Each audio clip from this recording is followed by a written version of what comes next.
മുഖ്യമന്ത്രി പിണറായി വിജയനുമായിട്ട് ഏറ്റവും അടുപ്പം പുലർത്തിയിരുന്ന ഒരാളാണ്. ഏറ്റവും കൂടുതൽ ഗവൺമെൻറ്റിൻ്റെ പ്രവർത്തനത്തിൽ കോൺട്രിബ്യൂട്ട് ചെയ്തിരിക്കുന്ന ഒരാളാണ് ഞാൻ. നാളെ NDA തീരുമാനിക്കുകയാണ് 2020 ഇത്തവണ മത്സരിക്കേണ്ട, വേണ്ട, ഞങ്ങൾക്ക് ഒരു തർക്കവുമില്ല ആ കാര്യത്തിൽ. ഞങ്ങൾക്ക് മത്സരിക്കുന്ന നിർബന്ധമില്ല. എനിക്ക് എപ്പോഴും പിൻസീറ്റിലിരുന്ന് ഡ്രൈവ് ചെയ്യാനാണ് ഇഷ്ടം. ഇവിടെ ഈ പറയുന്ന മാതിരി നമ്മൾ ഫിഷ് മാർക്കറ്റിലുള്ള മാതിരി കച്ചവടം നടത്തി വില പേശി അങ്ങനെ ഒരു മത്സരം NDAയിൽ ഉണ്ടാവുമെന്ന് എനിക്ക് തോന്നുന്നു. കേരളത്തിൽ നല്ല ഇന്ത്യയിലുള്ള രാഷ്ട്രീയ പാർട്ടികളിൽ യാതൊന്നും പ്രതീക്ഷിക്കാതെ അധികാരമോഹമില്ലാത്ത പ്രവർത്തകരുള്ള ഒരേ ഒരു പാർട്ടി ഇന്ത്യയിലാണ്. അപ്പം നമ്മൾ ഇവരുടെ ആരുടെയെങ്കിലും ഔദാര്യത്തിൽ എന്തെങ്കിലും കൈപ്പറ്റിക്കൊണ്ട് നമ്മൾ വ്യവസായം നടത്തുന്നതാണെങ്കിൽ നമുക്ക് ഇവരെയൊക്കെ കൈയും കാലും പിടിക്കണം.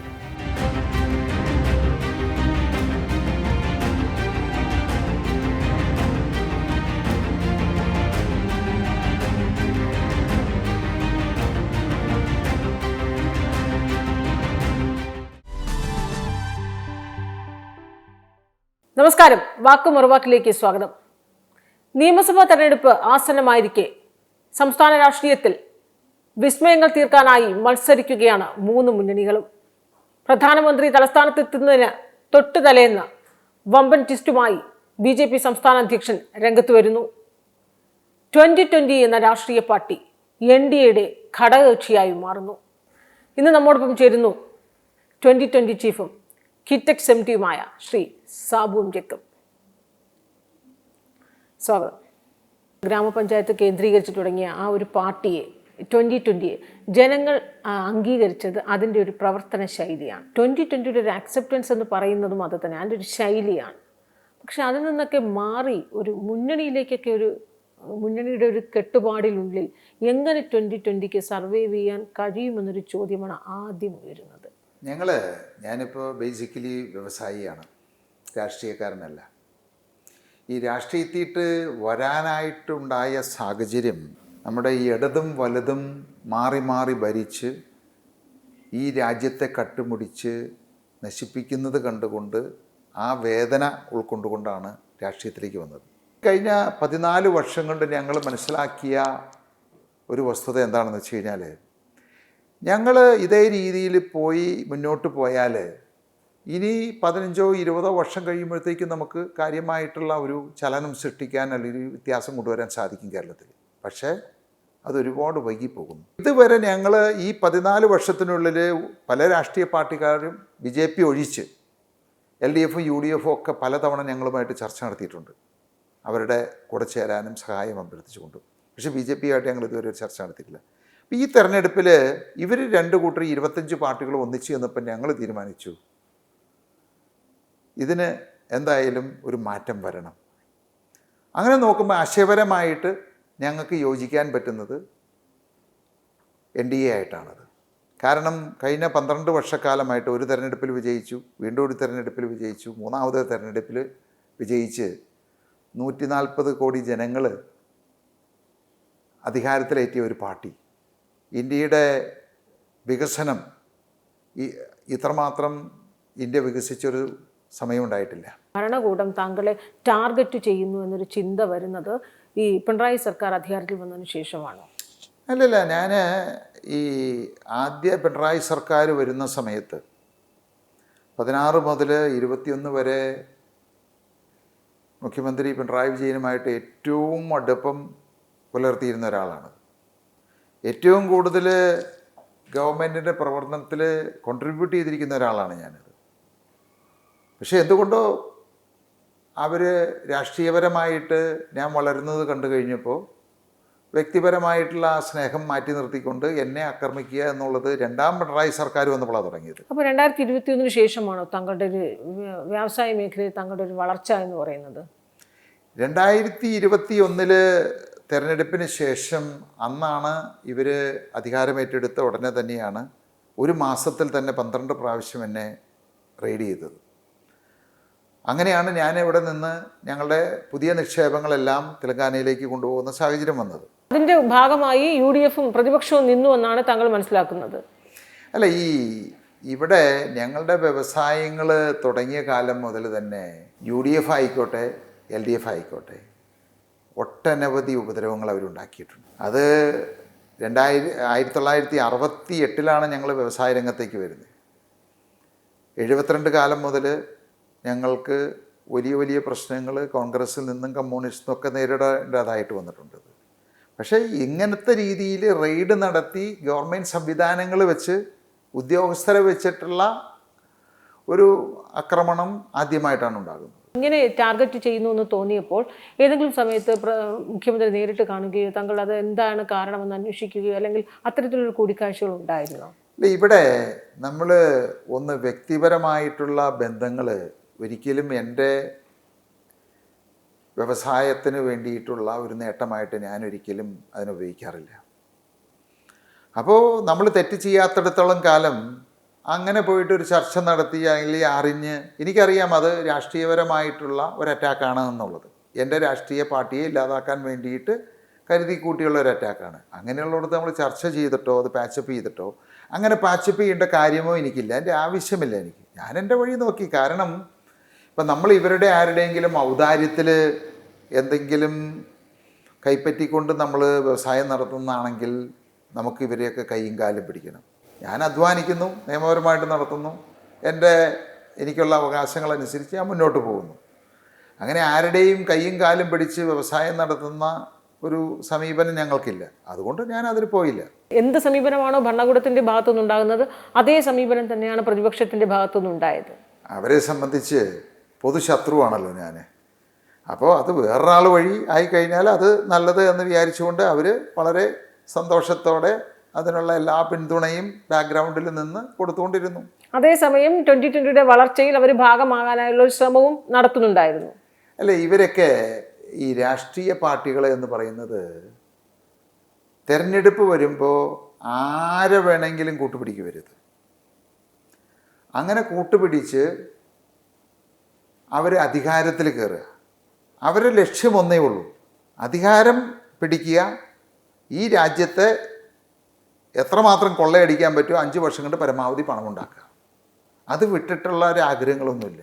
അതിന് എന്ത് വിട്ടുവീഴ്ചയ്ക്കും അവർ തയ്യാറാവും. അപ്പോൾ അതിൽ നിന്നൊക്കെ വ്യത്യസ്തമാണ് BJP എന്നാണ് താങ്കളുടെ ഒരു വിലയിരുത്തൽ. ഇപ്പോൾ നമുക്കറിയാം, ഇതിപ്പോൾ 3ാം ടേമിലാണ് BJP ഭരണത്തിൽ വരുന്നത്. 12 വർഷമായിട്ട് മോഡി സർക്കാർ ഇന്ത്യ ഭരിക്കുന്നു. ഇന്ന് വരെ നമുക്ക് ഒരു അഴിമതി ആരോപണം ചൂണ്ടിക്കാണിക്കാൻ സാധിക്കുക. ഈ 12 വർഷത്തിലുള്ള ഇന്ത്യ കൈവരിച്ചിരിക്കുന്ന വികസനം നമുക്ക് ഇതിൻ്റെ മുൻകാലങ്ങളെ അപേക്ഷിച്ച് എത്രയോ ഇരട്ടിയാണത്. ഒരു രാഷ്ട്രീയ പാർട്ടിയുടെ ഒരു കെട്ടുറപ്പിനകത്ത് നിൽക്കുമ്പോൾ എങ്ങനെ സ്വതന്ത്രമായി താങ്കൾക്ക് ചലിക്കാൻ കഴിയും? അല്ല, ഞങ്ങളുടെ ആശയപരമായിട്ട് യോജിക്കാം, ഞങ്ങളുടെ ഐഡിയോളജിയുമായിട്ട് ചേർന്ന് പോകുന്നൊരു പാർട്ടിയായിട്ടാണ് ഞങ്ങൾ BJP മനസ്സിലാക്കിയിരിക്കുന്നത് ഇതുവരെയുള്ള കാഴ്ചപ്പാടുകൾ അനുസരിച്ച്. ഇവിടെ ഞങ്ങളുടെ ആശയങ്ങളൊന്നും ബലി കഴിക്കാൻ പോകുന്നില്ല. 2020 നടപ്പിലാക്കിയിരിക്കുന്ന വികസന കാഴ്ചപ്പാട് മോഡൽ NDAക്ക് അക്സെപ്റ്റബിളാണ്. അതേ മോഡലിൽ കുറച്ചുകൂടി ശക്തിയായിട്ട് 2 കൂട്ടരും ചേർന്ന് പ്രവർത്തിച്ചു കഴിഞ്ഞാൽ ഇന്ന് കേരളത്തിൽ ഈ പറയുന്ന 140 മണ്ഡലങ്ങളിലും നമുക്ക് വളരെ പെട്ടെന്ന് എത്തിച്ചേരാൻ സാധിക്കും.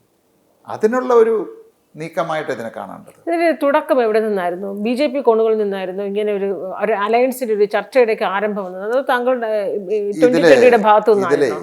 ആര് വലുത് ആര് ചെറുത്, ആരാദ്യം പോയി ആരാദ്യം കണ്ടു എന്നൊന്നും വിഷയമല്ല. അത് നമ്മൾ ഈ കാര്യത്തിനെ കാണേണ്ടത് ആരാണ് 2020 ആണോ വലുത്, അങ്ങോട്ട് ആര് ആദ്യം പോയി, ഇതൊന്നും ഇവിടെ പ്രസക്തമല്ല. 2 കൂട്ടരും കൂടി ഒരു തീരുമാനമെടുത്തു, ഒന്നിച്ച് പ്രവർത്തിക്കുക, ഈ കേരളത്തിലൊരു മാറ്റം കൊണ്ടുവരിക. അപ്പോൾ അതിൽ കവിഞ്ഞ് ഉള്ള പല ചർച്ചകളും ഇതിനകത്ത് നടന്നിട്ടുണ്ട്, പല ലെവലുകളും നടന്നിട്ടുണ്ട്.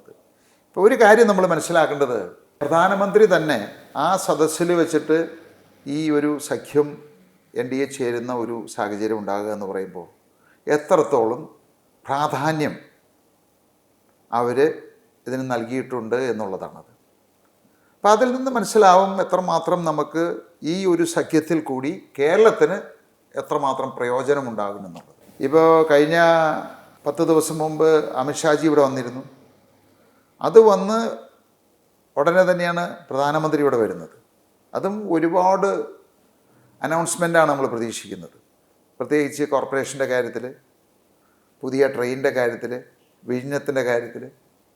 അതോടൊപ്പം വലിയ ഒരു സഖ്യത്തിലൂടെ അതും അവിടെ അനൗൺസ് ചെയ്യാമെന്ന് പറയുമ്പോൾ കേരളത്തിൻ്റെ രാഷ്ട്രീയ ചരിത്രത്തിൽ തന്നെ വിപ്ലവകരമായ മാറ്റമുണ്ടാക്കുന്ന ഒരു നീക്കമാണത്. അപ്പോൾ അത് നമ്മൾ പരമാവധി കേരളത്തിലെ ജനങ്ങൾ ഉപയോഗിക്കണമെന്നാണ് ഞാൻ പറയുന്നത്. തലസ്ഥാനത്തിൻ്റെ വികസിത കാഴ്ചപ്പാട്, വ്യാവസായിക മുഖമൊക്കെ പ്രഖ്യാപിക്കുന്ന ആ ഒരു വേളയിൽ താങ്കൾ എന്താണ് പ്രതീക്ഷിക്കുന്നത്?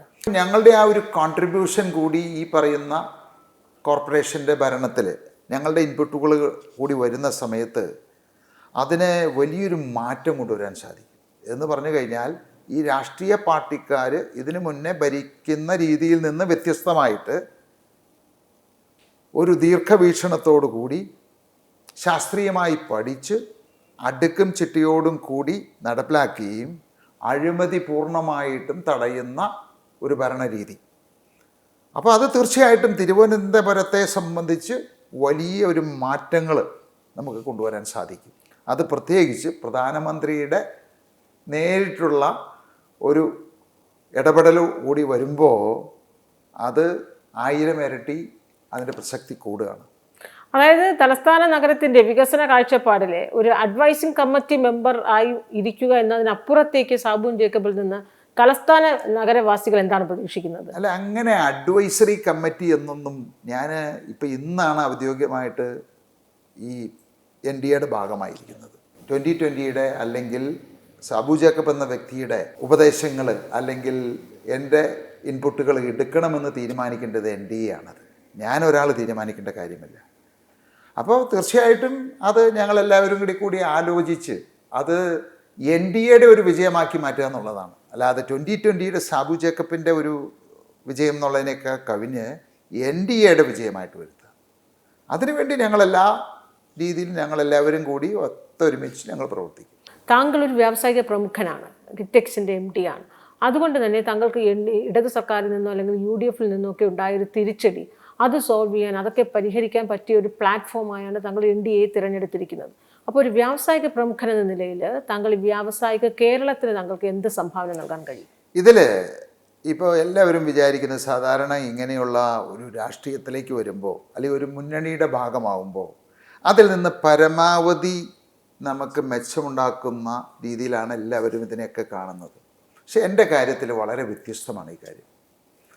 ഞാൻ കാണുന്നത് എൻ്റെ ഒരു വ്യവസായം കൊണ്ടുവരുന്നതിനേക്കാൾ കൂടുതൽ ഈ കേരളത്തിലെ വ്യവസായികൾ, ഇപ്പോൾ ഇവിടെയുള്ള വ്യവസായികൾ, പല സാഹചര്യങ്ങളിലും കേരളം വിട്ടുപോകേണ്ടി വന്ന വ്യവസായികൾ, അവരെയൊക്കെ തിരികെ കൊണ്ടുവന്നിട്ട് അവർക്ക് ഏറ്റവും നല്ല ഒരു സാഹചര്യത്തിൽ ഇവിടെ അവരുടെ ബിസിനസ് കൊണ്ടുപോകാനായിട്ടുള്ളൊരു അന്തരീക്ഷം ഉണ്ടാക്കുക. അതുകൂടാതെ ഇവർ നേരിടുന്ന പ്രശ്നങ്ങൾ, ഏതെങ്കിലും കാര്യങ്ങളിൽ സെൻട്രൽ ഗവൺമെൻറ്റുമായിട്ടുള്ള പ്രശ്നങ്ങളുണ്ടെങ്കിൽ, ടാക്സിൻ്റെ കാര്യത്തിലോ അല്ലെങ്കിൽ മറ്റുള്ള നൂലാമാലകളിലൊക്കെ പെട്ട് ഏതെങ്കിലും തടസ്സങ്ങളുണ്ടെങ്കിൽ അവർക്കൊക്കെ പരമാവധി നമ്മൾ ഈ പൊസിഷനിൽ നിന്ന് അവരെ സഹായിക്കുക എന്നുള്ളതാണ്. എന്ന് പറഞ്ഞു കഴിഞ്ഞാൽ കേരളത്തിൽ വലിയൊരു വ്യാവസായിക അന്തരീക്ഷം കൊണ്ടുവരിക, ഇവിടെ ഉള്ള ആളുകളെ സംരക്ഷിക്കുക, അവർക്കുണ്ടാവുന്ന അവരുടെ പ്രശ്നങ്ങൾ പരിഹരിക്കുക, പുതുതായിട്ട് ഇന്നോട് നിക്ഷേപം വരാനായിട്ടുള്ള വലിയൊരു സാഹചര്യം ഒരുക്കുക. ഇപ്പോൾ ആന്ധ്രയിൽ അതാണ്, എത്രയോ ലക്ഷക്കണക്കിന് കോടികളാണ് അവിടെ നിക്ഷേപം ഒഴുകുന്നത്. അപ്പോൾ എന്തുകൊണ്ട് കേരളം മറ്റൊരു ആന്ധ്രയായിക്കൂടാ? എന്തുകൊണ്ട് മറ്റൊരു UP ആയിക്കൂടാ? ഗുജറാത്ത് ആയിക്കൂടാ? ഞാൻ പറയുന്നത് വികസന കാര്യത്തിലാണ് പറയുന്നത്. കിറ്റെക്സ് വീണ്ടും കേരളത്തിലേക്ക് മടങ്ങി വരാനുള്ളൊരു സാഹചര്യം ഒരുങ്ങുകയാണോ? അതൊന്നും ഇപ്പോൾ അത് പറയാനായിട്ടുള്ള സാഹചര്യങ്ങളില്ല. ഇതെല്ലാം ഇപ്പോൾ ഇതിൻ്റെ പ്രോസസ്സ് സ്റ്റാർട്ട് ചെയ്തിട്ടില്ലേ ഉള്ളൂ. ഇന്നിപ്പോൾ ഒരു സഖ്യമുണ്ടാക്കി അവിടെ തീരുമാനങ്ങൾ എടുക്കേണ്ട കാര്യങ്ങളില്ല. ഇതെല്ലാം ചർച്ചകൾ ചെയ്ത് അവരുമായിട്ട് ആലോചിച്ച് അത് ഇപ്പോൾ ഞങ്ങളുടെ ഫോക്കസ് എന്ന് പറയുന്നത് കേരളത്തിലൊരു ഭരണമാറ്റം ഉണ്ടാക്കുക. അത് ഈ 2026 ഒരു ഭരണമാറ്റം എന്ന് ഉദ്ദേശിക്കുന്നത് താങ്കൾ എന്താണ്? NDA അധികാരത്തിൽ വരുമെന്നാണ്? അത്രയേറെ കോൺഫിഡൻ്റ് ആണോ താങ്കൾ? അല്ല, അത് ഇപ്പോൾ നമുക്ക് ഇന്നത്തെ ഒരു ഇത് വെച്ചിട്ട് നമുക്ക് പ്രവചിക്കാൻ പറ്റില്ല. പ്രധാനമന്ത്രി വരുന്നുണ്ട്, അദ്ദേഹത്തിൻ്റെ പ്രഖ്യാപനങ്ങളുണ്ടാവും. അത് വരുന്ന ദിവസങ്ങളിൽ എങ്ങനെ? കാരണം കേരളത്തിലെ ജനങ്ങൾ ഇടതിനെയും വലതിനെയും ജയിപ്പിക്കുന്നത് അവരുടെ ഇഷ്ടം കൊണ്ടല്ല, നിവൃത്തികേട് കൊണ്ടാണ്. ഇടത് അല്ലെങ്കിൽ വലത് വേറൊരു ഓപ്ഷനില്ല അവരെ സംബന്ധിച്ച്. BJP ഇവിടെ വന്നെങ്കിലും ഈ പറയുന്ന NDA വന്നെങ്കിലും കാര്യമായിട്ടുള്ള ഒരു പ്രവർത്തന ശൈലിയിട്ട് പോകാൻ സാധിച്ചിട്ടില്ല. അത് പല കാര്യങ്ങളുണ്ട്. ഞങ്ങൾ 2020 വന്നിട്ടും അതുപോലെ രീതിയിൽ സ്പ്രെഡ് ചെയ്യാൻ സാധിച്ചിട്ടില്ല.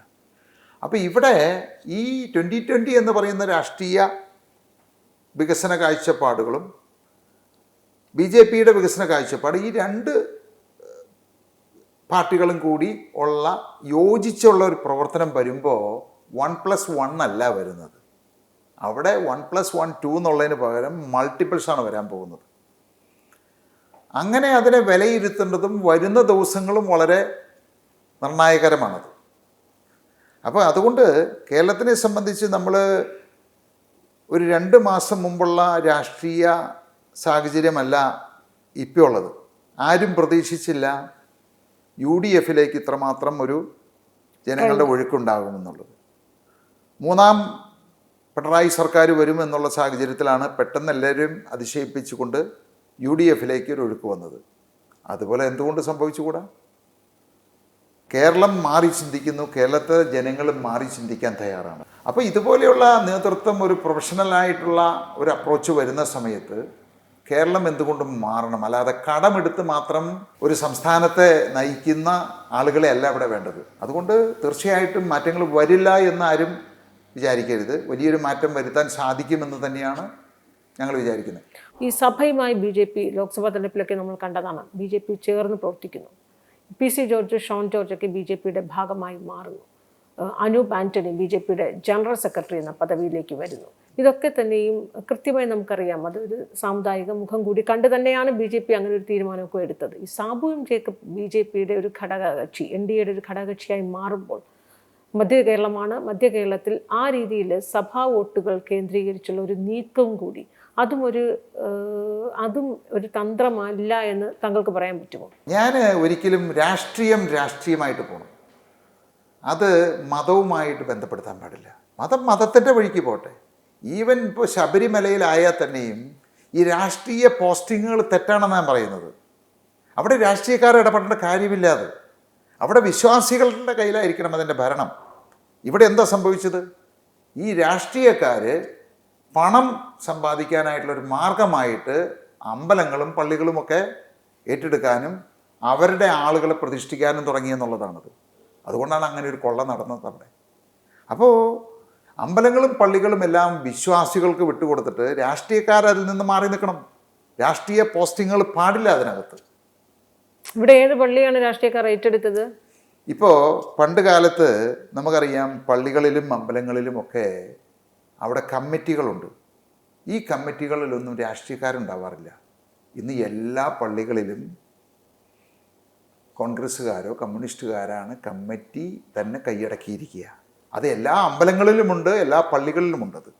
ഏത് കമ്മിറ്റി നോക്കിയാലും അറിയാം. അതിപ്പോൾ ഇന്നതെന്ന് പറയണ്ട, എല്ലാ സ്ഥലത്തും. അപ്പോൾ ഇവർ അതിൽ കൂടി അതിനെ ഒരു വോട്ട് ബാങ്കാക്കി പണം സമ്പാദിക്കാൻ, പണം അടിച്ചു മാറ്റാനായിട്ടുള്ള വഴികളാക്കി മാറ്റുകയാണ് അത് ചെയ്യുന്നത്. കഴിഞ്ഞ നിയമസഭാ തെരഞ്ഞെടുപ്പിൽ 2028 നിയോജക മണ്ഡലങ്ങളിലാണ് മത്സരിച്ചത്. അത് തുടർന്നുണ്ടായ ലോക്സഭാ തെരഞ്ഞെടുപ്പിൽ 2 നിയോജക മണ്ഡലങ്ങളിൽ മത്സരിച്ചു. ഇത്തവണ NDAയുടെ ഘടകകക്ഷിയാകുമ്പോൾ എത്ര നിയോജക മണ്ഡലങ്ങളിൽ മത്സരിക്കാനാണ് ഒരു പ്ലാൻ ചെയ്തിരിക്കുന്നത്? ഇവിടെ സാധാരണ എല്ലാവരും ഇങ്ങനെയുള്ള ഒരു ഏതെങ്കിലും സഖ്യകക്ഷികളിലേക്കുള്ള തീരുമാനം എടുക്കുന്ന സമയത്ത് ആദ്യം ചർച്ച ചെയ്യുന്നത് എത്ര സീറ്റുകൾ ഞങ്ങൾക്ക് തരും, എന്തെല്ലാം സ്ഥാനങ്ങൾ ഞങ്ങൾക്ക് തരും. അങ്ങനെ ഒരു കാര്യം ചർച്ച ചെയ്യാത്ത ആദ്യത്തെ ഇന്ത്യയിലെ രാഷ്ട്രീയ പാർട്ടിയായിരിക്കും 2020. അല്ല, താങ്കൾ രാഷ്ട്രീയ പാർട്ടിയുടെ മുന്നണിയുടെ ഭാഗമാകാമെന്ന് തീരുമാനിച്ചത് തന്നെ 2020 ഒന്ന് വിപുലീകരിക്കാൻ വേണ്ടിയാണ്. അപ്പോൾ സീറ്റുകളിലൊന്നും കണ്ണില്ല, അല്ലെങ്കിൽ അത്തരം ചർച്ചകളേ ഇല്ല എന്ന് പറഞ്ഞ് അങ്ങനെ നിഷ്കളങ്കമായി വിശ്വസിക്കാൻ പറ്റില്ല. 2020 വിപുലീകരിക്കുക എന്നുള്ളതല്ല, 2020 മുന്നോട്ട് വെച്ച വികസന കാഴ്ചപ്പാട് കേരളമൊട്ടാകെ വ്യാപിപ്പിക്കുക എന്നുള്ളതാണ് ഞങ്ങൾ ഉദ്ദേശിച്ചത്. അല്ലാതെ 2020 വളർത്താൻ വേണ്ടിയിട്ടല്ല ഞാനിങ്ങനെ ഒരു ലൈനം കൊണ്ടുവന്നത്. 2020 അല്ലാതെ താങ്കൾക്ക് താങ്കളുടെ ആ ആശയങ്ങൾ കേരള ജനതയിലേക്ക് എത്തിക്കാൻ പറ്റുമോ? 2020 എന്ന പ്ലാറ്റ്ഫോം ഇല്ലാതെ. ഈ സഖ്യം അതിന് വേണ്ടിയിട്ടാണല്ലോ. ഈ NDA സഖ്യത്തിൽ കൂടി ഇപ്പൊ 2020 എന്ന് പറയുന്ന പാർട്ടി ഒരു സഖ്യത്തിന്റെ ഭാഗമായി അത്. അപ്പോൾ ആ സഖ്യത്തിൽ കൂടി മൊത്തമായിട്ട്, അതുകൊണ്ട് തന്നെയാണല്ലോ ഞങ്ങളുടെ ചർച്ചകളിൽ 2020 മോഡൽ നമുക്ക് അക്സെപ്റ്റബിൾ ആണ്, അല്ലെങ്കിൽ ആ രീതിയിൽ പല കാര്യങ്ങളും നമുക്ക് നടപ്പിലാക്കാം. അതിൻ്റെ 95% കാര്യങ്ങളും BJP വിഭാവന ചെയ്യുന്ന, മോഡിജി വിഭാവന ചെയ്യുന്ന രീതിയിലാണ് എന്ന് മനസ്സിലാക്കിയത് കൊണ്ട് ആ വികസനം, ഞാൻ പറഞ്ഞില്ലല്ലോ, എല്ലാ രാഷ്ട്രീയ പാർട്ടികളും പണമുണ്ടാക്കാൻ അല്ലെങ്കിൽ രാജ്യത്തെ കൊള്ളയടിക്കാൻ അധികാരം കൈയെടുക്കുന്നത്. ഞങ്ങളെ സംബന്ധിച്ച് അങ്ങനെയല്ല. ഈ നാടിൻ്റെ വികസനം, അല്ലെങ്കിൽ വ്യവസായിയായിട്ടുള്ള എനിക്കെന്താ ഇത് കാര്യം, എനിക്കിതിൽ പണം നഷ്ടം മാത്രമേ ഉള്ളൂ. പണം ഉണ്ടാക്കുകയല്ല, പണം നഷ്ടം, എൻ്റെ സമയനഷ്ടം മാത്രമേ ഉള്ളൂ. അപ്പോൾ രാഷ്ട്രീയത്തിയിട്ട് വന്നത് തന്നെ ഒന്നും പ്രതീക്ഷിക്കാതെ രാഷ്ട്രീയത്തിയിട്ട് വന്നതാണ്. ഇപ്പോഴും അത് തന്നെയാണിത്. ഇവിടെ വളരെ കൃത്യമാണ്, ഞങ്ങൾ NDA ആയിട്ടുള്ള വരവ് എന്ന് പറയുന്നത് ഈ കേരളത്തെ രക്ഷിച്ചെടുക്കുക എന്നുള്ള ഒരു ദൗത്യം മാത്രമേ ഞങ്ങളുടെ മുന്നിലുള്ളൂ. അതിലിപ്പോൾ നാളെ NDA തീരുമാനിക്കുകയാണ് 2020 തവണ മത്സരിക്കേണ്ട, വേണ്ട, ഞങ്ങൾക്ക് ഒരു തർക്കവുമില്ല ആ കാര്യത്തിൽ. ഞങ്ങൾക്ക് മത്സരിക്കുന്ന നിർബന്ധമില്ല, ഞങ്ങൾക്ക് MLA വേണമെന്ന് നിർബന്ധമില്ല, ഞങ്ങൾക്ക് മന്ത്രിസ്ഥാനം വേണമെന്ന് നിർബന്ധമില്ല, MP വേണ്ട, MLA വേണ്ട, അതൊന്നും വേണ്ട. പക്ഷേ ഈ കേരളം നന്നാക്കണം, കേരളത്തെ യുവജനങ്ങൾ ഈ നാട് വിട്ടു പോകുന്ന സാഹചര്യമില്ലാതെയാക്കണം. അത് മാത്രമേ ഞങ്ങളുടെ ലക്ഷ്യമുള്ളൂ. 2020 എന്ന പാർട്ടിയാണോ സാബു ജേക്കബ് എന്ന വ്യക്തിയാണോ NDA എടുത്തിരിക്കുന്നത്? അത് ഈ ചോദ്യം അവരോടാണ് ചോദിക്കേണ്ടത്. ഇത് രണ്ടും പ്രധാനപ്പെട്ട സംഗതിയാണത്. അല്ല, താങ്കൾ മത്സരിക്കില്ല, സീറ്റുകളില്ല എന്ന് പറയുകയാണെങ്കിൽ അതിന് വിധേയമായി നിൽക്കുമെന്നാണ് പറയുന്നത്. പക്ഷേ താങ്കളുടെ അണികൾ അതിനെ സമ്മതിക്കുമോ? കേരളത്തിൽ നല്ല ഇന്ത്യയിലുള്ള രാഷ്ട്രീയ പാർട്ടികളിൽ യാതൊന്നും പ്രതീക്ഷിക്കാതെ അധികാരമോഹമില്ലാത്ത പ്രവർത്തകരുള്ള ഒരേ ഒരു പാർട്ടി 2020ആണ്. രാഷ്ട്രീയത്തിൽ ഏതെങ്കിലും പാർട്ടികളിലുണ്ടായിരുന്ന ഒരാൾ പോലും ഞങ്ങളുടെ അംഗത്വം സ്വീകരിച്ചിട്ടില്ല. അത് ഞങ്ങളുടെ ഒരു പോളിസി ആയിരുന്നു. അത് ഏതെങ്കിലും പാർട്ടികളിൽ ഏതെങ്കിലും സ്ഥാനത്തിരുന്നവരോ മത്സരിച്ചവരോ ഞങ്ങളുടെ പാർട്ടിയിലേക്ക് എടുക്കില്ല. ഞങ്ങൾ അവർക്കൊരു സാധാരണ അംഗത്വം എടുക്കാം. ഞങ്ങൾ എപ്പോഴും ഏതെങ്കിലും മത്സരത്തിന് വരുന്ന സമയത്ത് സ്ഥാനാർത്ഥികളെ കണ്ടെത്തി നിർബന്ധിച്ചാണ് അവരെ നിർത്തുന്നത്. കാരണം അവിടെ അടിപിടിയും അല്ലെങ്കിൽ ആ സീറ്റ് കിട്ടാൻ വേണ്ടിയിട്ടുള്ള തർക്കങ്ങളൊന്നും ഉണ്ടാവാറില്ല. അതുകൊണ്ട് ഞങ്ങളിലുള്ള പ്രവർത്തകരാരും ആ കാര്യത്തിൽ ഒരു തർക്കവും ഉണ്ടാവില്ല എന്നുള്ള പാർട്ടി അധ്യക്ഷൻ എന്നുള്ള നിലയ്ക്ക് എനിക്ക് വ്യക്തമായിട്ടറിയാം. മത്സരിച്ചില്ല എങ്കിൽ നിങ്ങളുടെ ശക്തി നിങ്ങൾക്ക് തെളിയിക്കാൻ NDAയിൽ കഴിയുകയില്ല. മത്സരിക്കാതിരിക്കുകയാണെങ്കിൽ പിന്നെ എങ്ങനെയാണ് ഈ 2020 മോഡൽ അല്ലെങ്കിൽ കിഴക്കമ്പലം മോഡൽ എന്നൊരു മോഡൽ നിങ്ങൾക്ക് NDAയിൽ അവതരിപ്പിക്കാൻ കഴിയുക? അല്ല, ഇതിനകത്ത് ഈ മോഡലെല്ലാം ഓൾറെഡി നമ്മൾ ഡിസ്കസ് ചെയ്ത് BJP അല്ലെങ്കിൽ NDA പഠിക്കാതെ മനസ്സിലാക്കാതെ അല്ല പ്രധാനമന്ത്രി വന്നിട്ട് ഇങ്ങനെ ഒരു കാര്യം അനൗൺസ് ചെയ്യാൻ പോകുന്നത്. അപ്പോൾ ഈ മോഡലും അതിൽ ഉള്ള ഗുണങ്ങളും ഈ മോഡൽ നടപ്പിലാക്കിയാൽ എന്താണ് പ്രയോജനം ഒക്കെ മനസ്സിലാക്കിക്കൊണ്ട് തന്നെയാണ് ഇത്ര പ്രാധാന്യത്തോടു കൂടി അവരെടുത്തിരിക്കുന്നത്. അപ്പോൾ തീർച്ചയായിട്ടും അത് നടപ്പിലാക്കാൻ, അല്ലെങ്കിൽ ഈ നാടിനൊരു പ്രയോജനം ഉണ്ടാകുന്നില്ല, 2020 ഒന്നും ഒരു പ്രയോജനം ഉണ്ടാകുന്നില്ല, പിന്നെ എന്തിനാണ് അവരെടുക്കുന്നത്? അപ്പോൾ അവർ തീർച്ചയായിട്ടും ആ മോഡൽ അനുകരിക്കാനും അത് ആ രീതിയിൽ തന്നെ വലിയൊരു മാറ്റങ്ങൾ വരുത്താനും വേണ്ടിയിട്ടാണ് അവർ തീരുമാനിച്ചിരിക്കുന്നത്. അപ്പോൾ തീർച്ചയായിട്ടും അതിലുണ്ടാവും അതങ്ങനെ. താങ്കൾ ശ്രീ സാബു ജേക്കബ് ഏത് മണ്ഡലത്തിലായിരിക്കും മത്സരിക്കാനായി ഉദ്ദേശിച്ചിരിക്കുന്നത്? ഞാൻ ഇതുവരെ, അതുകൊണ്ട് തന്നെ ഞാൻ പറഞ്ഞത്, എനിക്ക് എപ്പോഴും പിൻ സീറ്റിലിരുന്ന് ഡ്രൈവ് ചെയ്യാനാണ് ഇഷ്ടം. ഇവിടെയാണ് മനസ്സിലാക്കേണ്ടത്, എല്ലാവരും വരുന്നത് മത്സരിക്കാൻ വേണ്ടി, MLA ആവാൻ വേണ്ടി, മന്ത്രിയാവാൻ വേണ്ടി, അധികാരത്തിന് വേണ്ടിയിട്ടാണ്. ഇതിലൊന്നിലും താല്പര്യമില്ലാത്ത ഒരാളാണ് ഞാനത്. ഞാൻ മത്സരിക്കുന്ന കാര്യത്തെപ്പറ്റി എനിക്കിപ്പോൾ അങ്ങനെയുണ്ടെങ്കിൽ മത്സരിക്കാതെ തന്നെ മന്ത്രിയാവാനോ MP ആവാനോ ബുദ്ധിമുട്ടുണ്ടായിരുന്നില്ല. അങ്ങനെ ഒരു ആഗ്രഹം ഇന്നുമില്ല, ഇനി നാളെ ഉണ്ടാവുകയില്ല. അതിന് വേണ്ടിയിട്ടല്ല ഞാൻ നിലകൊള്ളുന്നത്, മത്സരിക്കാൻ വേണ്ടിയിട്ടല്ല. മത്സരിച്ച് MLA ആവണമെന്നും എനിക്കില്ല.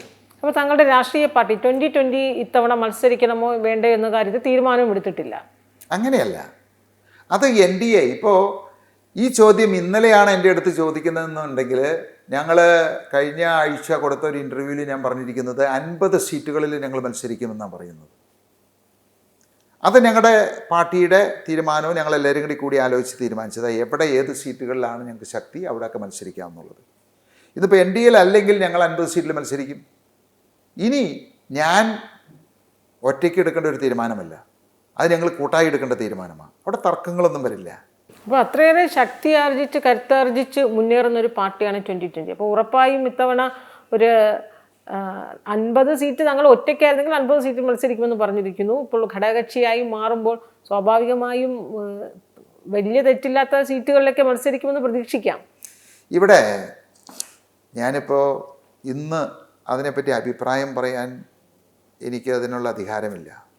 പക്ഷേ സീറ്റിൻ്റെ കാര്യത്തിൽ എവിടെ വിജയസാധ്യത ഉണ്ടോ ആ വിജയസാധ്യത ഉള്ള അർഹതപ്പെട്ട ആളുകൾക്ക് സീറ്റ് കൊടുക്കുക എന്നുള്ളതായിരിക്കും NDAയുടെ ഒരു നയം.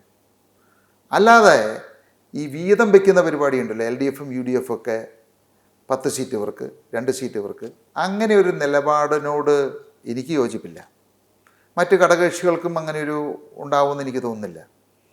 അപ്പോൾ ഞങ്ങൾ ഈ വീതം വയ്ക്കുന്നതിനേക്കാൾ കൂടുതലായിട്ട് NDA വിജയിക്കുക എന്നുള്ളതാണ്. NDA നിലനിന്നാലാണ് ഈ സഖ്യകക്ഷികളൊക്കെ നിലനിൽക്കുള്ളൂ. അപ്പോൾ ഈ NDA വിജയത്തിലേക്ക് കൊണ്ടുവരണമെങ്കിൽ പൊതുവായിട്ട് വിജയസാധ്യതയുള്ള ആളുകളെ കണ്ടുപിടിച്ച് അവിടെ നിർത്തി മത്സരിപ്പിച്ച് പരമാവധി സീറ്റുകൾ നേടുക, അതായിരിക്കും ലക്ഷ്യം. അത് വിട്ടിട്ട് ഇവിടെ ഈ പറയുന്ന മാതിരി നമ്മൾ ഫിഷ് മാർക്കറ്റിലുള്ള മാതിരി കച്ചവടം നടത്തി വിലപേശി അങ്ങനെ ഒരു മത്സരം NDAയിൽ ഉണ്ടാവുമെന്ന് എനിക്ക് തോന്നുന്നില്ല. എല്ലാ ആശംസകളും. ഇത്രയും സമയം വാക്കും മറുവാക്കുമായി സഹകരിച്ചതിന് നന്ദി.